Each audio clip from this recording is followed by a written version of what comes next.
বিসমিল্লাহির রহমানুর রহিম। আসসালামু আলাইকুম, welcome back to my channel. আমি সৈয়দা শিবলি কথা বলছি এস রকমারি ব্লগস থেকে। কাছের এবং দূরের, দেশ এবং দেশের বাইরে যেই যেখান থেকে আমাকে দেখছেন এবং শুনছেন, আশা করি আল্লাহর রহমতে আপনারা সবাই ভালো আছেন। আমরা আলহামদুলিল্লাহ আল্লাহর রহমতে ভালো আছি। আজ একটা নতুন ব্লগস নিয়ে এসেছি। বরাবরের মতো একটা লাইক দিয়ে কন্টিনিউ করে যাবেন। আর আমার এই ভিডিওটা যদি আপনাদের কাজে এবং কথায় ভালো লেগে যায়, তাহলে একটা সাবস্ক্রাইব করে আমার পাশে থেকে যেতে পারেন। আর পাশে থাকা বেল আইকনে প্রেস করে রেখে দিতে পারেন। আমার নিত্য নতুন ভিডিও যখন আপলোড দিব তখন পৌঁছে যাবে আপনাদের কাছে নোটিফিকেশন আকারে। আপনারা সময় সুযোগ করে আমার ভিডিওটা দেখে নিতে পারবেন। এটা আমি সকাল থেকে শুরু করেছি। আসলে আমাদের যারা ইউটিউবার আছে, আমরা যারা সাংসারিক কাজ দেখাই, সবগুলো হয়তো সকাল থেকে শুরু করি অথবা বিকেল থেকে শুরু করি, সেটাই আপনাদের সাথে শেয়ার করি। তো আমি সকাল থেকে আমার নাস্তাটা খেয়ে ফেলেছি। নাস্তাটা খেয়ে তারপরে দেন চাটা রেডি করতেছি। চাটা খেয়ে নেব। চা খেয়ে নেওয়ার পরে সাংসারিক কাজে লেগে যাব। আর একটা কথা বলি, আমাদের যে ইউটিউবার একজন আপু আছেন, বড় একজন ইউটিউবার আপু, সুনিয়া আপুর সম্বন্ধে কিছু কথা বলবো। সুনিয়া আপুর ছোটো বোনের বিয়ের অনুষ্ঠান চলতেছে।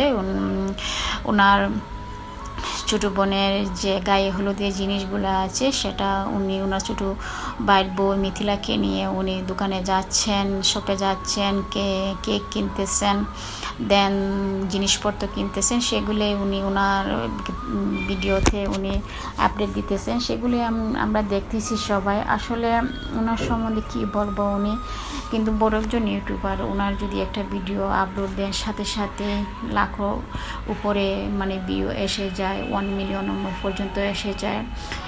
আসলে ওনার ভাগ্য ওনার সাথে আছে, ভাগ্য ওনাকে সাথ দিচ্ছে। সেটাই ওনার বোনের বিয়ের অনুষ্ঠানের আয়োজন চলতেছে, সেটা উনি সব কিছু শেয়ার করতেছে ওনার ভিডিওর মাধ্যমে।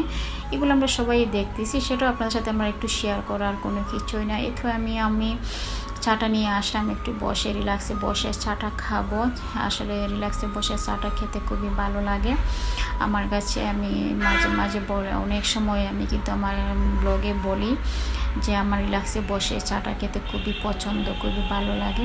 তো আমি আমার লিভিং রুমে আসলাম, এসে বসে চাটা খাচ্ছি। তো আমার চাটা খাওয়া শেষ হয়ে গিয়েছে। এখন আমি চলে আসলাম আমার ডাইনিং টেবিলটা একটু ক্লিন করে গুছিয়ে তারপরে রান্নাতে চলে যাব। একটু রুম টুম গুছাবো, এইটুকুই। আমার যে ফার্নিচারগুলো আছে সেগুলো একটু গুছাবো। আসলে পরিপাটিভাবে থাকতে কার না পছন্দ লাগে। আমি পরিপাটিভাবে থাকতে পছন্দ করি। এটা তো সবসময় আমি ইউটিউবের মাধ্যমে, আমার ভিডিওর মাধ্যমে বলে থাকি। আমি রুম গুছানো, ঘর দরজা গুছানো, ক্লিন করা, পরিপাটিভাবে থাকা, এগুলো খুবই ভালো লাগে করতে। আসলে শব্দ আসতেছে, আমার বাসা কিন্তু এই মেন রোডের সাথে লাগানো, সেই জন্য গাড়ির শব্দ আসে, প্লিজ ক্ষমার দৃষ্টিতে দেখবেন। তো আমি আমার টেবিলের যে ঠেটা আছে, ঠেটার মধ্যে আমি সুন্দরভাবে এগুলো গুছিয়ে সুন্দরভাবে গ্লাস, তারপরে দুটো জার আছে, জারের মধ্যে আমি এসবগুলোর বসি, তারপরে তুকমা এগুলোও রাখি, সিয়াসিসও রাখি। এগুলা রেখে এভাবে সাজিয়ে রাখি দেই আমি আমার সকাল টাইমে, যাতে কোনো প্রবলেম না হয়। সেখান থেকে নিয়ে আমি দেন শরবত করে খেয়ে ফেলি। আমি সকালে আরও অনেক কিছু খাই। আসলে আস্তে আস্তে ডিটেলস শেয়ার করব আপনাদের সাথে। তো আমি আমার ঠেটা সুন্দরভাবে গুছিয়ে সব গ্লাস জার, তারপরে আমি আমার জগটা রেখে দিব। এইভাবে সুন্দরভাবে গুছিয়ে টেবিলটা সাজিয়ে রেখে দিব।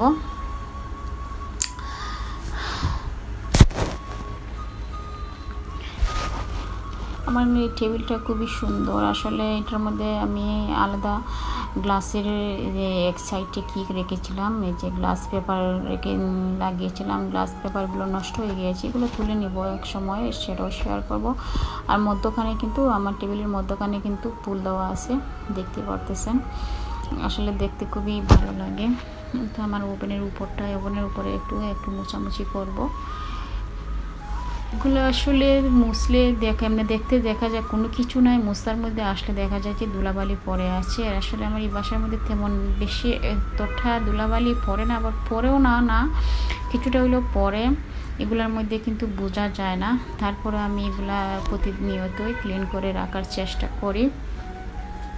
এই যেগুলো আমার হচ্ছে পুঁতির জিনিস, এগুলো আমি যখন ভৈরবে থাকতাম তখন এগুলো আমি এক বাবি ছিল, বাবির হাতানে বানিয়েছিলাম আমার পুঁতির জিনিসগুলো। বিভিন্ন ধরনের পোর্স, খুবই দেখতে ভালো লাগে, এগুলো আমার খুবই প্রিয় জিনিসগুলো, ভালো লাগে। এগুলো ক্লিন করে একটু রেখে দিব, রেখে দিয়ে সুন্দরভাবে গুছিয়ে গাছিয়ে রেখে দিব। প্লিজ আমার এই নতুন চ্যানেলটায় আপনারা সাপোর্ট করবেন, সাপোর্ট করে আমার পাশে থাকবেন। আর একটা লাইক দিবেন, লাইক দিলে কি হয় আপনাদের রিলেটিভ আত্মীয় স্বজন যারা আছে তাদের কাছে পৌঁছে যাবে আপনাদের একটা লাইকের মাধ্যমে। আর কমেন্ট করবেন, কমেন্ট করে জানাবেন ভালো লাগলো কি না।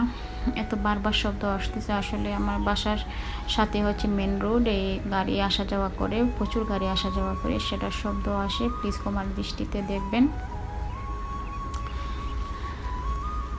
স্পাম কমেন্ট করবেন না, অনেকে দেখেছি ইদানিং স্পাম কমেন্ট করে, আমি বারবার বলতেছি যে স্পাম কমেন্ট করবেন না, পাশে আছি, পাশে থেকে যাব, বন্ধু করেছি, আপনি আমার পাশে আসবেন, এগুলা লেখা কিন্তু স্পাম কমেন্ট হয়। প্লিজ স্পাম কমেন্ট করবেন না, স্পাম কমেন্ট করলে কি হয়, চ্যানেলের ক্ষতি হয়, আপনার চ্যানেলের ক্ষতি হবে, যে করবে স্পাম কমেন্ট তারও ক্ষতি হবে, আমার নিজেরও ক্ষতি হবে। তো আমি এইভাবে সাজিয়ে গুছিয়ে রেখেছি, এগুলো একটু ক্লিন করার চেষ্টা করতেছি। এই যে গুঁড়াটা যে হচ্ছে, এটা হচ্ছে ঢাকা আড়ং থেকে কিনা, অনেক আগের, অনেক প্রায় 7-8 বছর হয়ে গেছে। গুঁড়াটা অনেক কি হয়েছিল, আড়ং থেকে নিয়ে এসেছিল আপনাদের ভাইয়া। আর হচ্ছে টাওয়ারটা কালারটা আমি চেঞ্জ করেছি একটু, যে কালারটা ছিল, কালারটা একটু ডিসকালার হয়ে গিয়েছিলো, তারপরে স্প্রে দিয়ে রং করে নিয়েছি টাওয়ারটা, এভাবে আমি রেখে দিয়েছি। আসলে ঘর দরজা ক্লিন করে রাখা এগুলো একটা বড় ধরনের কাজ, খালি সাজালেই হয় না, ক্লিন করে তো রাখতে হয়। তো আমার এটা একটা ছোটো শোকেস আছে, সেটা হচ্ছে এটার অনেক কাহিনী আছে। আমার ছোটো শোকেসটা হচ্ছে একদম আমার ছোটোবেলার শোকেস। এটা আমি ছোটোবেলায় কী করতাম, এটার মধ্যে আমি আমার জুয়েলারি, তারপরে কসমেটিক্স এগুলো রেখে দিতাম। আমি ছোটোবেলা থেকে খুবই শৌখিন মানুষ, খুবই সাজগুজু পাগল ছিলাম, এখনও আছি, তেমন ব্যতিক্রম না। আসলে এগুলা খুবই ভালো লাগে আমার সাজুগুজু করতে, অন্যজনকেও সাজাতে খুবই পছন্দ করি, ভালো লাগে। আমি অন্যজনদেরকেও সাজিয়ে দিই। তো এইভাবে গুছিয়ে গাছিয়ে রাখতেছি, ক্লিন করে রাখতেছি, প্রত্যেকটা জিনিসে একটু ক্লিন করে রাখার চেষ্টা করি, পরিষ্কার করে রাখার চেষ্টা করি। আমি তো একা হাতে সব কিছু করি, আর হেল্পিং মানুষ তো নাই, আমি নিজে সব কিছু করতে হয় একা হাতে। আর আমার 2 ছেলে আছে, আমার 2 ছেলে মাশাআল্লাহ খুবই হেল্প করে আমাকে, তারা সব জিনিসে সব কাজে আমাকে হেল্প করে। প্রত্যেকটা জিনিস যদি সাজিয়ে গুছিয়ে রাখা যায়, আসলে মনটা ভালো থাকে। আমার যতই অসুস্থ থাকো আমার শরীরে, আমি দরজাকে ক্লিন করার রাখার চেষ্টা করি। যখন আমি সব কিছু দিকে টাকা দিকে ক্লিন দেখার পরে কিন্তু আমার কাছে খুবই ভালো লাগে, আমার নিজের শরীরে সুস্থ ভাব লাগে। আর যদি ক্লিন দেখি না, তাহলে কিন্তু অস্বস্তি লাগে, ভালো লাগে না। সেজন্য চেষ্টা করি ক্লিন রাখার, বা আমার ঘরটাকে, আমার সংসারটাকে পরিপাটিভাবে রাখার চেষ্টা করি। আসলে আমার ইদানিং এই রাস্তা দিয়ে অনেক গাড়ি আসা যাওয়া করে, আর বিকেল টাইমে আমি ভয়েস দিই, এই ভয়েস দেওয়ার সময় অনেক প্রচুর ডিস্টার্ব হয়, আসলে আমার কাছে খুবই খারাপ লাগে। মাঝে মাঝে খুবই শব্দ আসে, গাড়ির শব্দ আসে খুবই। তো আমি এখন আসলে আজকে আমি রান্না করব, চিকেন কুরমা রান্না করব, সে দেশি মুরগির যে কুরমাটা আছে সেটা আমি পাক করব আজকে আমার ছেলেদের জন্য। আর একটু পোলাও ভাত রান্না করব, এগুলো আজকে দুপুরে আমাদের মেনুতে আছে। আর সবজি আছে, একটা সবজি আছে, ডাল আছে, সেটা আজকে দুপুরেতে আমরা খাবো। এই কুরমাটা আমি সাধারণভাবে আমি বাসায় যা কিছু আছে সেগুলো দিয়ে কুরমাটা পাক করি, আসলে এটার মধ্যে তেমন কোনো কিছুই দিই না। কুরমাতে যেগুলো দেওয়া লাগে সবগুলার যে জিনিস দিতে হবে তেমন না, বাসার মধ্যে যা কিছু ছিল, যে মশলাগুলো ছিল সেটাই দিয়ে আমি সাধারণভাবে কুরমাটা পাক করেছি।